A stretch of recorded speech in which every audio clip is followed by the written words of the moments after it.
উৎসবমুখর পরিবেশ ও জমকালো আয়োজনের মধ্য দিয়ে দ্বীপ জেলা ভোলায় আজ থেকে শুরু হচ্ছে সপ্তাহব্যাপী ঐতিহ্যবাহী বৃক্ষ মেলা। দর্শনার্থীদের নজর কাড়তে মেলা জুড়ে সাজানো হয়েছে দেশি বিদেশি হরেক রকমের বাহারি ফুল, ফলজ ও ঔষধি গাছের চোখ ধাঁধানো সমারোহ। মেলার উদ্বোধনী দিনে থেকেই স্টল থেকে স্টলে ঘুরে পছন্দের চারা কিনছেন বৃক্ষপ্রেমী ও ক্রেতারা। মেলার সার্বিক পরিস্থিতি ও গাছের বৈচিত্র্য ও বেচাকেনার খবর জানাতে মেলা প্রাঙ্গণ থেকে সরাসরি যুক্ত হচ্ছেন আমাদের সহকর্মী মোহাম্মদ বিল্লাল হোসেন। বিল্লাল, মেলায় দর্শকদের কেমন সাড়া দেখছেন আর কোন ধরনের গাছের চারার চাহিদা বেশি দেখছেন, বিস্তারিত জানাবেন। বুশরা, প্রতি বছরের মতো এই বছরে কিন্তু ভোলায় বৃক্ষ মেলা শুরু হয়েছে। আজ জেলা প্রশাসক এই বৃক্ষ মেলার উদ্বোধন করবেন। তো এখানে আমি বিক্রেতাদের সাথে আলাপ করেছি, যারা স্টল দিয়েছেন তাদের সাথে আলাপ করেছি। তারা বলছেন যে গত কয়েকদিন ধরেই কিন্তু তারা এই স্টল সাজানোর জন্য তারা ব্যস্ত ছিলেন।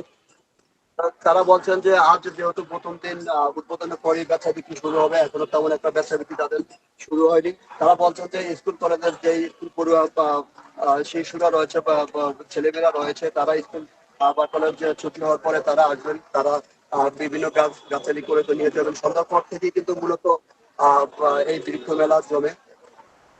তারা বিক্রেতারা বলছেন যে গাছের দাম মোটামুটি হাতের নাগালে রয়েছে, যার কারণে ক্রেতারাও কাজ করে করবেন। তো আমি একজন বিক্রেতার সাথে আলাপ করার চেষ্টা করবো।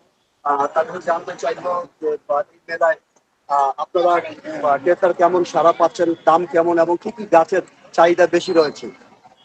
আমাদের ভোলা বৃক্ষ মেলা প্রতিবারের ন্যায় এবারও ইনশাআল্লাহ শুরু হয়েছে। আজকে আমাদের এই কিছুক্ষণের ভিতরে মেলা উদ্বোধনীয় প্রোগ্রাম হবে ইনশাআল্লাহ। আমাদের ডিসি সাহেব মহোদয় উদ্বোধন করবেন বৃক্ষ মেলা। তারা প্যান্ডেলে আছেন, আমরা এখানে আশাবাদী ইনশাআল্লাহ ভালোই বেচা বিক্রি হবে ইনশাআল্লাহ। তবে এখনো তো বৃষ্টি চলতেছে, তার জন্য এখনো লোকজন ওইভাবে আসতেছে না। তবে স্কুল ছুটি হওয়ার পরে বাচ্চাদেরকে তাদের অভিভাবকরা নিয়ে আসলে ইনশাল্লাহ আশা করি ভালোই বেচা বিক্রি হবে, আশাবাদী ইনশাল্লাহ। আমরা ওইভাবে আমাদের মেলা প্রস্তুতি করছি এবং বাহারি ধরনের ফুল, ফল, ঔষধি সব ধরনের গাছ ইনশাল্লাহ আমরা আনছি। বাচ্চাদের ধরনের সুন্দর সুন্দর গাছ আনছি, মুরব্বীদের জন্য কাঠ, ফলস এবং নারকেল, সুপারি। আমাদের ভোলাতে অনেক সুন্দর নারকেল সুপারি অনেক হয় এই ভোলাতে। সুপারি নারকেলের চাহিদা অনেক বেশি ইনশাল্লাহ। আশাবাদী আমাদের এই গাছ প্রচুর পরিমাণে আনছি এবং বিক্রিটা ভালো।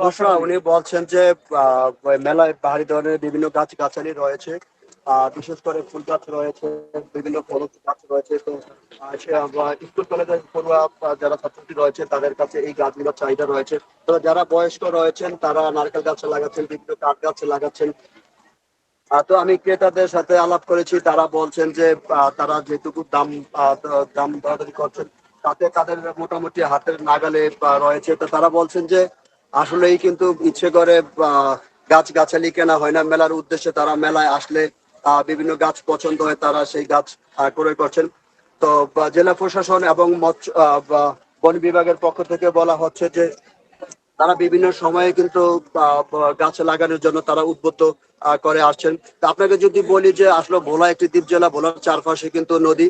তো বিভিন্ন সময়ে কিন্তু একদিক দিয়ে বনায়ন হচ্ছে, একদিক দিয়ে কিন্তু নদী ভাঙনে বা বিভিন্ন ভাবে গাছ কিন্তু বিনষ্ট হচ্ছে। তো এ ছিল ভোলা থেকে মেলা নিয়ে সর্বশেষ। বিল্লাল, আপনাকে ধন্যবাদ।